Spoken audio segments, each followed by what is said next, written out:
sabrosura. ¿Qué pasa, fenómeno? Ahora escucha la historia de nuestra vida, de cómo el destino cambió nuestra movida sin comerlo ni beberlo. Llegamos a hoy, que resulta ser el día de la graduación. Hostia, Lucía, estás ben? Estás ben? Tío, a sair de... Paulino mátanos, chaval. Ai, no. É a GoPro.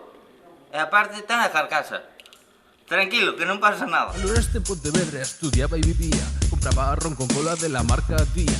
Me iba de caña sin cansarme demasiado, porque por las mañanas me sacaba el grado. Cierto día, estando en Karma con amigos, unos tipos de Inés me metieron en un lío y la casera me decía una y otra vez: en este piso fiestas no podrás hacer. Llamé a Julio cuando se acercó, su molona y me fascinó.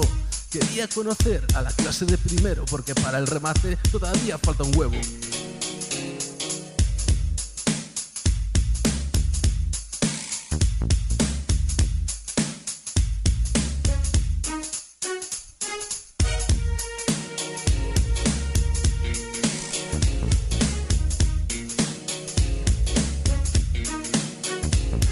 A los 4 años dejamos aquella casa y salimos de ese sitio y que olía a cuadra. Era el mundo laboral y la cosa cambiaba. El trono esperaba, los graduados llegaban. ¡Ja!